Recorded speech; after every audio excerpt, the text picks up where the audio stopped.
Hi, this is Dr. Noel Lloyd. This is the Successful Chiro Podcast, and I'm speaking to a very successful chiro, Dr. Melissa Longo. Melissa, good afternoon. Good afternoon. Great to see you. Great to see you as well. So, you're a chiropractor, you're a coach, you're a mentor, you're a professional speaker. And how did you find yourself doing any of all of that? Well, let me ask you this first. How old were you when you got your first chiropractic adjustment? I was in my early 20s. I was in university, and so I'm going to guess I was maybe 23, 22, 23. Yeah. And so, how did you hear about chiropractic, and what did you think about chiropractic before you became a chiropractic patient? Yeah, I didn't know anything about it. My mother had seen a chiropractor. She had seen a different chiropractor for different things. I was in school studying kinesiology and thinking I loved athletics. I loved fitness. I was teaching fitness classes, I personal training, all that kind of stuff. So I thought that was going to be my direction. And then I had a shoulder injury. I mean, it wasn't really an injury. It was more like I was getting numbness and tingling in my hand. And my mother was like, you need to go see a chiropractor. So I called three different ones. The third one was Dr. Nada Lubrick in Oakville, Ontario, and I ended up sitting across from her. And within a few minutes, she was describing what just seemed like the simplest, most logical approach to health I had ever heard. And she right away, it was really wild, Noel, because I had said to her, I'm just here because of my shoulder bone. And she's like, oh, you're studying kinesiology, you know anatomy. Well, you should become a chiropractor. And I don't know where the idea or intuitively I got the nudge, but I responded and said, yes, I'm going to apply. I don't know where that came from, but sure enough, after that, sitting across from her inner office, I went home, called CMCC in Toronto, got the application practice or package rather, and then I didn't apply. The application, I think, was still a year away. But in that time, in preparing for my interview and everything at the school, I realized how much my health had changed from Yeah. getting recurrent, strep throat or just stress-related cold sores or just the things that I thought was normal. This is what that happens in life. Back pain, that would come on as a young woman at times. Yeah, everything changed with my adjustments, and that's what got me started, and that's what keeps me inspired every day. Well, your start, how somebody just said you should become a chiropractor. And my start, I remember I was riding home with my dad, and we were in 1955 DeSoto, and we were coming home from a chiropractic visit. And he just said to me, he said, you're not too young to think about what you would like to do for a career. You could be a chiropractor, you could help people, you could be your own boss, you could make a good living. And my dad never gave advice. And so I said, just about as quickly as you did to the chiropractor you were talking with, oh, okay. And that Mhm. was, I think, one of the simplest decisions I ever made. Yeah, it's really chiropractic has changed my life in so many ways, but mostly from the approach that it's given me to looking at health, but the world in general. Like to me, it just makes so much sense to be trying to always get to the cause of a problem rather just, trying to get as an outside in kind of solution. It has changed how I gave birth to my sons at home, how I've mothered them, the kind of relationships that I choose. It's a foundational piece of my life that, is never going to change. It just keeps expanding the more that I know. So I think that any chiropractor listening to this is going to be able to identify with um, a lot of the chiropractic stuff, but you are also a chiropractor coach and a Hmm. mentor and a professional speaker. Hmm. Now, that step from taking care of patients to speaking and coaching and mentoring and things like that, Yeah. I'm just curious, how did you get started doing that? Well, I have been in practice in and out for about 6 years. And then my husband was a chiropractor as well. So we had built a practice together. Then our marriage ended, and my sons were 3 and 7. And I had to rebuild a business while I was juggling things as a single mom and an active dad, an amazing dad, and all that. And over time, I realized that the way that I was trying to build a practice wasn't really working for me. And so I shifted my business model and I built it a little differently. I'm now practicing out of a 500 square feet. out of my home. And in that process, I'm just trying to streamline it for you a little bit. Like I realized that I could do things differently. And what I really loved to do was talk about chiropractic and health principles. I really wanted to be an active, engaged mother, and I really wanted to adjust people. And how do I do those things? And so it just kind of evolved. Once I shifted my business model, I simplified things quite a bit. And that just opened up doors. And then it was the next thing I know, I got opportunity to be a guest on local television shows as an expert. And then that morphed into, well, you should really have your own show. Okay. So then I did television. And then after doing that for a few years, I realized people can only hear this information. And I was talking about how to stay healthy. I wasn't talking about disease management, but we were just talking about great things that you could do within my community to stay healthy and well. And I realized there was a limitation there. So, this is back in 2015 when I launched my first podcast. And it just kind of kept evolving as life often does. Once I started podcasting, I realized that it was a different audience. And I wanted at that point in time to start talking to, first it was other women in practice, because what I found as a single mom was I was growing my practice in different ways than some of my colleagues were, because I didn't have the time. And I was doing a lot of content back then. I was doing videos. I was trying to build my practice when my kids were in school. And it just looked and felt a little different than some of my counterparts. So then the podcasting just grew, into people then hearing me talk and invitations to go and speak at their events. And then, next thing I know, I was running programs, and then, doctors wanted to work with me because they saw what I had done. And it just was very organic. I mean, I started podcasting with just the why. It was just a heart-led mission of like, if some other woman hears this conversation and feels better about their direction in their life and what they're trying to build, then I'm going to have succeeded. And I still really don't look at the downloads and the metrics too much. I'm not really motivated by that. I'm motivated by the emails and the feedback that I get from people that tell me how they've changed things in their life because of something they heard a guest say or something that I've said. So, to answer your question, it just kind of evolved. And I think when you keep staying clear on what matters to you, and also, what your strengths are, and lean into those more, then sometimes the opportunities just start to keep presenting themselves. So one of the things, and I pulled this from your website, is that Melissa shifted her focus from doing everything the right way Yeah. to designing a life and business that aligned with her values. Now, one of the things that you mentioned was that you were a single mom, you had two little kids, you wanted to take care of uh, patients. I mean, you needed to make a living, and so I Yeah. mean, you had all of this mix. So, what was the right way that you didn't do in your mind? The right way, like where I was off track, do you mean? Well, no, you shifted your focus from what to what. Oh, I shifted it from thinking that I was only going to be successful as a chiropractor if I built a high volume practice with multiple practitioners. And I realized that just wasn't for me. And I know it's for lots of docs, but it's not for all docs. And I just really wanted to focus on delivering care. I didn't want to manage other people. Like I didn't want to manage other practitioners. I didn't want to be a landlord.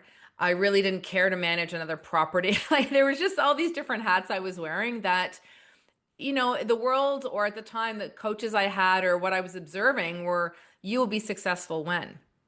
You'll be successful when you achieve all these things. And for me, that wasn't just how I measured success for myself. For me, I wanted to be really present as a mother. And I know there's lots of docs that have massive multidisciplinary practices and really great relationships with their kids, and they do all the things. I just know my own skills and what I wanted to do. So I think it's important for people to realize that, like, what's right for you might not be what's right for me. I just got off an interview with two docs, twin brothers, who are, they acquire and manage massive volume practices, and that excites them, the business side of it. And we laughed and said, that's nothing to do with, I would never want to do what you're doing. But yet, Right. do I have success and joy and fun and profit in my life? Yes. So I think to answer your question, I was led to believe when I was in chiropractic school that there was only one way to be successful. And I was on track to do that, but I realized it wasn't making me feel successful. It was making me feel stressed and overwhelmed, and that I wasn't really succeeding at anything. And so by taking a step back and asking myself, like, okay, wait a second, what does actually Melissa want in this life? And how am I going to achieve that? And then what else needs to happen? It just really changed everything because I got clear on what I wanted and not what someone else told me I wanted. And I also got clear on who I was and not trying to be someone else that someone told me to be. And I think for me, those were really, important things to get clear on. And it's something that I encourage my clients to do as well. Well, I I'm listening to this whole thing and I'm thinking about single mom, two kids, wanting to not wanting to run the big show, and knowing what your skills are and focusing in on that and moving in and creating exactly what you wanted. So tell me, your practice, when it's looked the best to you, what's actually happening? Now, I believe you practice out of your home. Am I correct? Yeah, I've got a practice out of 500 square feet. It is highly when my life is looking good, when I feel successful, it's having a good time. And we talked about this when you were on my podcast. Like it should be joyous and fun, and Right. obviously, profitable. My overhead is very low because it's in part of my home, so that gives me a lot of expansion, a lot of room. Um, I feel yeah, my sons are now 19 and 23. My youngest son just started chiropractic school. So I've had all the ability to travel with my sons and provide their needs and all the things they wanted to do besides the basic life necessities. They wanted to play competitive sports and travel. And I've had all that ability from a financial standpoint, as well as having the ease and freedom to just really explore some other things that I was curious to do. So the media stuff, the television, the podcasting, the coaching, the entrepreneurial side, I've been able to exercise those things for myself as well. And that all those things light me up like differently. Then adjustments are amazing. And I love being in clinical practice, but I also really love chatting with people and helping them build their own successful practices. So I think if you're asking me like, how do I feel successful? Yes. Well, that is a question that I want to ask you. Yeah. But I also am interested in what the practice looks like. When I say what the practice looks like, you work alone. I do. Well, I have a team, but they're not in the practice with me. So yes, I'm sitting right now in the reception area. It's people come in, they pre-book their appointments online, or I book them using an automated system. They oftentimes will prepay for a program of care with me. So we have a lot of features. I think the value of working in a higher volume environment at different times, even doing locums or having other coaches, is that I know some of the systems that really work. And I've still applied those systems into my practice, but I built a culture that's a little bit different. So people are just interacting with me. It's really community focused. I'm only adjusting. I'm not doing anything else when people are here. I'm not doing any rehab type stuff. I'm not doing any other. We have good conversations and chat, but people are in and out, in about 10 minutes. And it's really streamlined and efficient. People really like that about the practice. It's family friendly. I see a lot of kids. And the logistics is the growth has been very organic. I haven't really paid for any marketing in a very long time. So that just comes with time and experience, I think, too. But the day to Now, day, I'm yes. not But I have a saying, team of people who work for my business, but they're not sitting here. There's not a front desk person sitting here. so just out of curiosity, Yeah. like what type of people work for your business and what type of, I'm interested in the mechanics. I love practice mechanics, as you can Yeah. imagine, being a coach where I work with systems. So an example of somebody who works for you that isn't on site. I have, well, someone that does all the website stuff that is Hmm. consistently. I have two different website people. Someone who builds and designs the websites, and then I have a person who every month when I like to write, practice, blog posts and stuff for the office. So I just go in and I send them to her, or I go in and I put them on the website, and then she goes in and optimizes them for, all the back end stuff to make them searchable and stuff that I don't want to do. I have podcasts. I do the recording. I hire people to do all the production. I have people who obviously clean the office. I have people who do the graphic design stuff for the office. I have, bookkeepers. So I think, I don't have someone sitting at a desk doing all the, hi, how are you today? And, here's go here, go there. But I've got Sure. those things being met, those needs being met in other creative ways. And still, I still delegate the things that I don't want to do. So I'm interested. You mentioned about traveling with your boys. When Hmm. you go on vacation, you've trained the practice to do without you. Am I correct? Correct. Yeah, if I'm away, I'm typically away for a week at a time. And, I just shift the hours around a little bit. I'm gearing up to go to New Zealand where my son is at school for 2 weeks. And that's, making the weeks leading up to and the weeks coming back a little busier. Yeah, I've adapted the practice around it and people don't seem to have a concern. A lot of my practice are people who are here to stay well. And so they're on a schedule of care that is not in a crisis situation. I usually, when I'm away, I have other colleagues, not in my practice, but who I just know are great chiropractors in my community, that if someone were to call my practice a couple days before I'm about to leave, I'm going to be away for 2 weeks. I can't deliver really good care, so I'll refer them to someone else. So I don't feel threatened by other practitioners. I've not hired locums for my practice when I've gone away. We just work around it. So I'm trying to, um, I know, in fact, I know a number of chiropractors that I've coached over time who are in individual practices. They love the fact that that they have no labor issues. The only Yeah, person yeah, yeah, yeah. that they're working with is themselves, and they don't have that challenge. In fact, that's the biggest stress in a Hmm. practice over 80 visits is team management and development. Yeah. And then also, if you're practicing out of your home, I mean, with today's rent and other expenses, you're saving someplace in the neighborhood of 15 to 20, maybe even $25,000 a month. So Yeah. you've got excellent profit, you've got excellent freedom. I'm imagining that your patient, you mentioned your patient is a wellness patient. Hmm. I would imagine your PVA, patient visit average, is quite high. The people who Yep. are in your practice have been with you for a number of years. They know, like, and trust you. Hmm. They're used to the fact that you might be gone for X number of weeks. Well, here's a good question. How many Yeah. weeks do you get off a year? I usually take about four. Okay.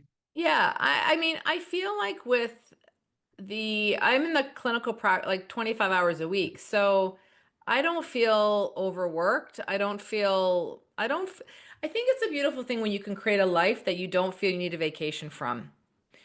Like I Yes. actually feel like when I go to see my son in New Zealand, when I come back, I am opening on Easter Monday because I'm gonna have been closed for 2.5 weeks. So I'm like, I'm gonna want to get my hands on people. Like I want to see everyone and I want to be Oh, here. yes. So I feel like I know my body and I know my mind well enough when I need a break, but I'm able to build that into my life fairly consistently without needing a week holiday or 2 weeks holiday.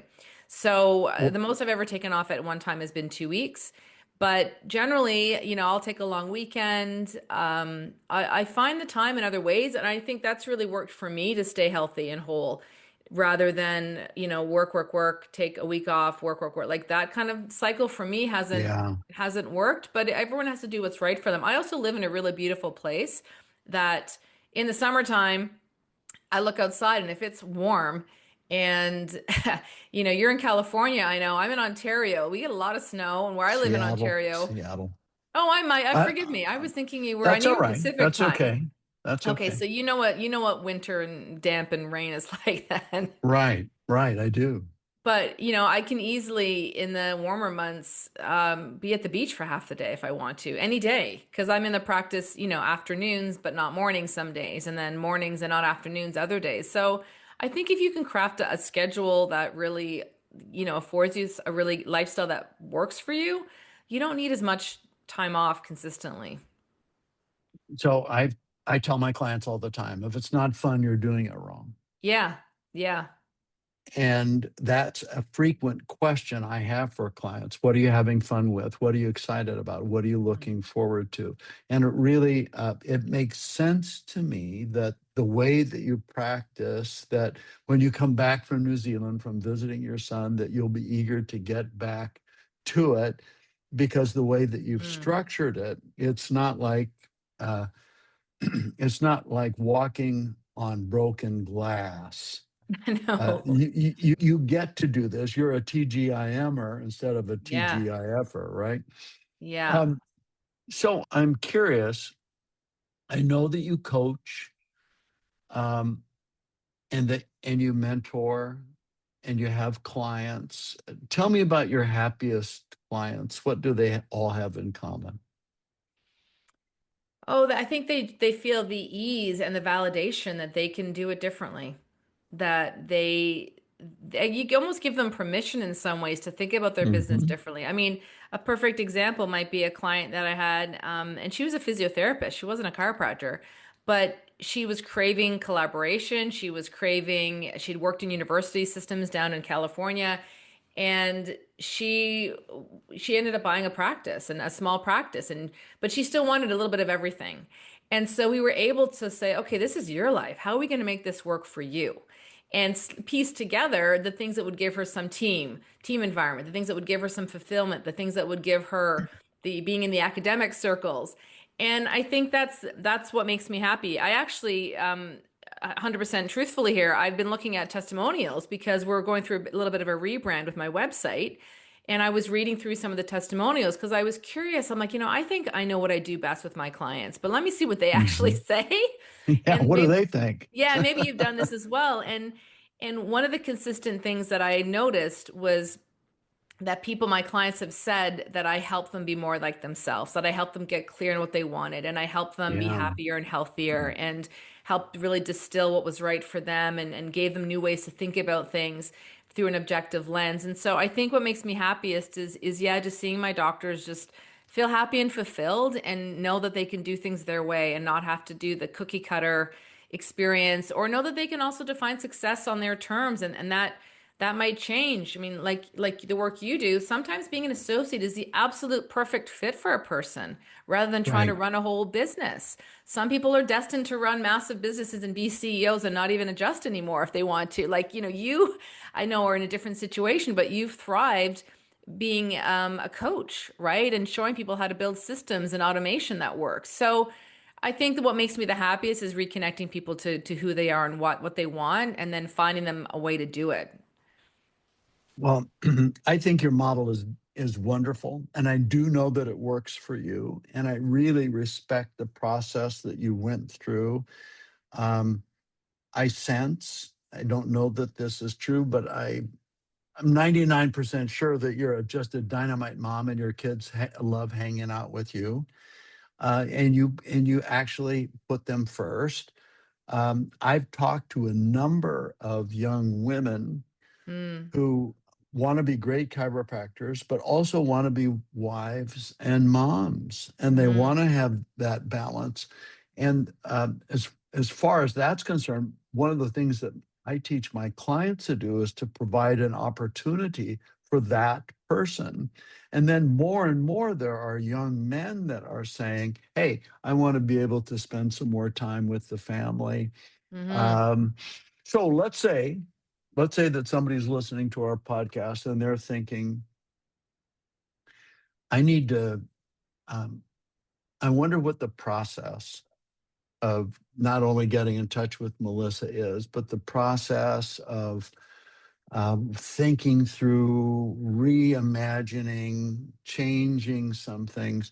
If you can think of a client that came to hmm you, maybe frustrated with the old model, and that you help them think through what's that actual process look like, what steps does someone take in order to make changes according to your systems. Yeah, I think it's for me, what's coming to mind is obviously your values and really getting clear on what they are. And doing that kind of exercise can be really difficult for people. And it amazes me how people have sometimes never thought about that. So I think you need to know your values and really truly what matters to you. But we have it's one of the most common downloads off our website is, how to create your own adventure. And it's basically a three-step thing. It's a guidebook that asks you to go through, okay, who are you? Like really, like are you introverted, extroverted? Are you, what kind of scenarios do you thrive in? It's a little bit of a self-evaluation. And look, obviously it takes time to do that. When I work with clients, so to answer your question, like it's a little bit more of a exploration and a discovery at the beginning where I have my clients fill out some different questionnaires, and I want to know as much as I can about what got them into their, chiropractic story, and I also want to know who they are, and I want to know their upbringing, and I want to know all the things that matter to them, because then objectively I can see the pieces, and I can also start to see the words they're using, and I can see like, okay, you're saying this matters to you, but really this is what you've been building. So there's not a congruency in that, approach. So I think it's first of all knowing who you are first and foremost, whatever that's going to look like, and then really getting clear on what you want. And I have said this to my kids. I said, my sons, if you want to go to Toronto Raptors games and you want to golf and you want to have a gym membership and you want to have your own home and a car, well, you're going to need to have a certain level of income and get clear on those things. And if you don't care about all those things, if you just want to live a really simple life, well, you could get a van and travel around and live like, everyone can do whatever they want, but I think you need to be clear on what lifestyle that you want and make sure it's a lifestyle that actually matters to you. So there's things that I'm driven by and other things that I'm not driven by. So I know how much money I need to make myself feel happy and fulfilled and planning for the future and all these things. But my lifestyle tastes are maybe not as elaborate as other people's. So I don't need as much stuff. So I think it's getting clear on one, who you are, step one. Step two is really getting clear on what you want in this life and what drives you. And obviously why it all matters. And getting clear on, the why behind everything is an anchor. So my why for the longest time, yes, it was my sons. It was wanting to provide for them, myself and experiences financially and being connected with them. It's changing now that they're maturing and they don't need the same things from me at 19 and 23 that they did earlier. But I think the process always starts with knowing yourself, knowing your values, and knowing what you want and making sure that it's really what you want and not what someone told you should want. And then, taking some actual steps to create that. And it doesn't have to be what someone else down the street from you is doing. It can be something very unique. Like I said, the physiotherapist that I worked with, that we pieced together a great lifestyle for her, where she was having all of her needs for stimulation and environment and team and time with her son. She was having all those things met in a less typical way because we were able to actually build something unique. So there's a step that somebody needs to take at some point in time that's a hard step. Because Yeah. Yeah. if I'm in a lease, or if I'm in a traditional business Yeah. model, what are some of the hard steps that people have to take?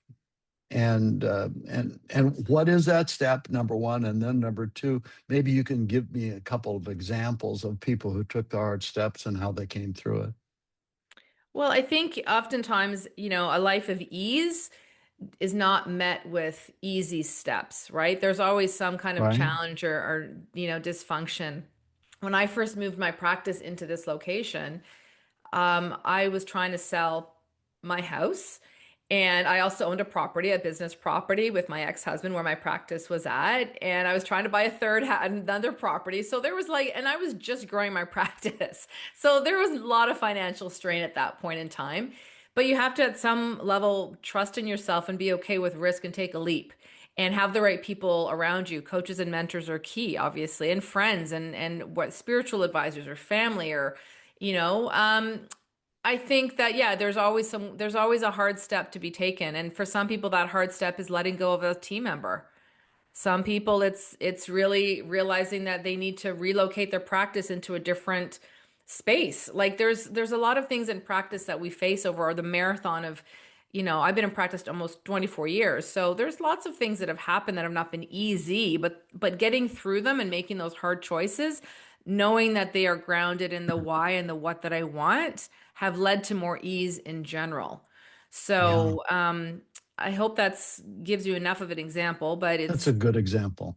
yeah, but going from even having a home-based practice, I would have never thought I wanted a home-based practice. I always thought I needed much more of a separation between my business and my home life. And I mean, my home, people don't walk through my home. My practice is at the back of the building. There's a separate parking area. It's very separate and distinct. My kids, when they were younger, sometimes they popped in here, but more often than not, they didn't. So we had it's very professional, and I realized that, one of my values is really being connected. And I love the ease of being able to say to someone, look, if your child has a fall after hours or is sick, or that you want me to see them or you're scared, you can call me and I can at least get on the phone call with you. Or if I need to see you and adjust your child after hours, I have that ability. That I realized that was part of who I was. It wasn't like people were taking advantage of me and knocking on my door at weird hours. They really respect the office, dynamic and the office hours. And I realized that it actually worked much better for me than I ever thought it would. And you don't know sometimes the results of the risks that you take until you take them. So Right. at some point you've got to take a leap and trust that, the net's gonna be there. I have a very good friend, a former associate. I mean, so many decades ago, he bought a practice from me. He was very, very successful with me and very, very successful after me. Ended up selling that practice and now takes care of patients 2 days out of his home. And I've been up to see him get adjusted, and my wife has as well. And you go into this gorgeous, gorgeous home, and he comes out and he loves to adjust. He just Mm, absolutely love it. And of course, it's really, really nice that his overhead is so terribly low because he's in the house mm, anyway, and it's all paid off. So so let me ask you, taking a look at your mm, future, the mm. next 1 year, 2 year, 3 year, what's exciting you? What do you look forward to? What makes you interested in doing either more of what you do or slightly changing what you do? Where are you headed and why are you headed there? Oh, I feel like I'm entering a new stage of motherhood in that I'm not quite an empty nester because they are back and forth, but I feel like wrapped up a 15-year chapter of my life where my sons are on their way and they've launched themselves a little bit. And with my Hmm. youngest son being in chiropractic college, it's really exciting. It keeps it fresh. We have interesting conversations. So where do I see things going? I do feel like I have suddenly more time and I still feel very, vital and energetic and excited about practice. I feel like this is still a conversation that I need to be having with people and work to be done with docs and new grads about just giving them options in practice. So I'm excited to continue the coaching and the mentoring that I do. My podcast, we took a little bit of a break from it. And I've had a number of podcasts, but the longest running one was for chiropractors. And I'm really excited to be back in the interview chair and creating some great content for chiropractors. And these kind of conversations always, I find them inspiring and engaging. Probably more travel with my son being across the world. I imagine going there to see him and maybe springboarding to some other things as well. I think I'm just entering a different stage of my life, a different season, and I think that's important for all your listeners to stop and take a step back and say, well, like, what season are you in? If when my kids were younger, I was not doing the things I did a few years ago. I wasn't coaching and podcasting and doing the things I was really engaged in getting them to hockey practices and cooking dinners and practicing, but I didn't have the time and emotional energy or mental energy to give to other things. And even when that I could feel, my youngest, I knew I only had a few more years left with him. I took a Yeah. step back from the business stuff. I was like, something's got to give. I love the coaching, but that's, the podcast had to take a little bit of a break because it was a lot of things going on and I wanted to be with my kids. So a long answer to your question is that I am excited to be heading in this new chapter of my life with no young kids at home and not the same demand on my time as they did. Consistent practice growth is something I've been blessed with. I don't see changing that anytime soon with the kind of practice that I have. I certainly see myself coaching and mentoring and podcasting and just doing more of the same and being open to new opportunities and see what comes. I think it's good to leave a bit of space for magic I think so as well. You and won't fun, get magic right? unless you leave space for it. So let's Yeah. say that somebody's listening to us and they're thinking, hey, I need to speak to Melissa Longo. I need to make some changes. And some of the Mhm. changes that she talked about, at least I need to know something about. Where Mhm. and how should somebody get in touch with you? The best place to start is just to go to drmelissalongo.com. Or if you're on Instagram, I'm not always active on social media. I kind of have a, love and a hate engagement with it, but I am more active on Instagram. So you can find me there. But the website's probably the best resource because there's, all the different ways to connect with me and all the different types of work that I do.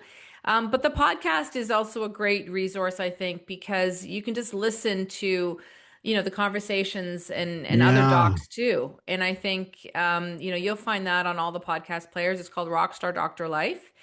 The main one for chiropractors, which is, I think, your audience. I've had other podcasts as well, but that is the one that is um, the most relevant. Although, some of the other ones have some good entrepreneurial mindset stuff. I think is something to be said for really, choosing mentors and coaches wisely and also getting a sense of what do you actually need? Do you need a coach or do you need a mentor? Because there are some things that I can really specifically coach people on because I've done them, and other things that I'm more likely to mentor people on and help them refine and realign what their business should look like. So I think it's important to get clear on that and do your homework. But I would, welcome conversations. I always start with people with a connection call, and that's just we can chat for 20, 30 minutes so I can get a sense of, what are they looking for?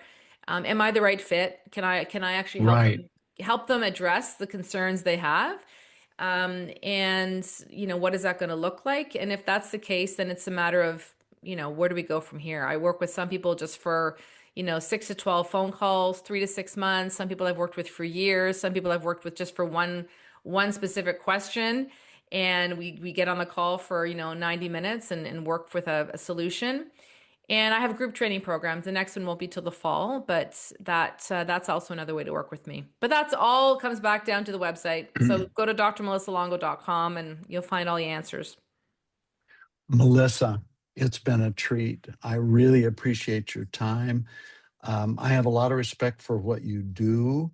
Um, I think it's also very admirable that you put your kids first and that you were courageous enough to get outside the box on the traditional model, and that you had the courage and the strength of personality to find something that really, really works for you, and that you still love it, that you're a TJIMer, and Hmm. and that you're able to enjoy the practice and all the different things that you do. Thanks for sharing your wisdom with Successful Chiro, and we'll talk later. Okay. Thanks so much for your time. It's been a true pleasure. Thank you.